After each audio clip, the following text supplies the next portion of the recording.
నమస్తే, welcome to Andhraprabha. నేను తేజస్వి. మానవ తప్పిదాలు శాపంగా మారనున్నాయి. పొల్యూషన్ జీవకోటి మనుగడను ప్రశ్నార్థకంగా మారుస్తుంది. ప్యారిస్ ఒప్పందం కేవలం కాగితాలకే పరిమితమైంది.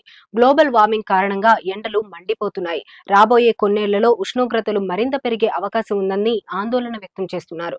భూ ప్రళయానికి సంబంధించి షాకింగ్ న్యూస్ చెప్పారు సైంటిస్టులు.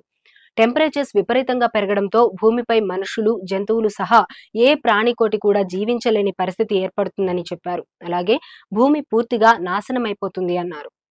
ఢిల్లీ మెయిన్ నివేదిక ప్రకారం బ్రిస్టల్ విశ్వవిద్యాలయానికి చెందిన శాస్త్రవేత్తలు కంప్యూటర్ సిమ్యులేషన్ టెక్నాలజీని ఉపయోగించి పరిశోధనలు చేసి ఈ నివేదికను ప్రచురించారు. ఈ రిపోర్ట్ ప్రకారం మరో 250 మిలియన్ సంవత్సరాల తర్వాత భూమిపై ప్రళయం వచ్చే అవకాశం ఉందని తెలిపింది. సైంటిస్టులు చెబుతున్న దాని ప్రకారం మనుషులతో సహా అన్ని జీవులు భూమిపై అదృశ్యం కాబోతున్నాయని తెలిపారు.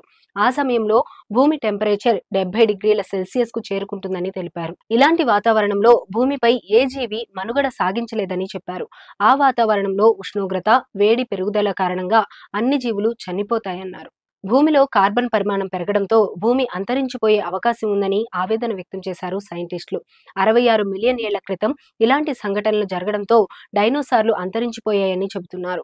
ఆ సమయంలో ప్రపంచంలో కార్బన్ డయాక్సైడ్ పరిమాణం ఇప్పుడున్న దానికంటే 2 ఎక్కువగా ఉందని చెబుతున్నారు. దీనివల్ల శరీరం వేడెక్కి ప్రజలు చనిపోతారని సంచలన విషయాలు బయటపెట్టారు. అప్పుడు భూమి యొక్క అన్ని ఖండాలు కలిసి సూపర్ ఖండం పాంజియా ఆల్టిమాగా ఏర్పడుతుందన్నారు. భూమి వేడెక్కడంతో మనుషుల నివాసానికి నివాసయోగ్యం కాదు. భూమిలో ఎక్కువ భాగం అగ్నిపర్వతాలతో కప్పబడి ఉన్నాయి. అవి పేలితే పెద్ద మొత్తంలో కార్బన్ డయాక్సైడ్ ను విడుదల చేస్తాయంట. దీంతో ప్రజలు ఊపిరి పీల్చుకోవడానికి కూడా ఇబ్బంది పడతారంట. ఆ తర్వాత క్రమంగా ఒక్క జీవి కూడా భూమిపై ఉండదని హెచ్చరిస్తున్నారు సైంటిస్టులు.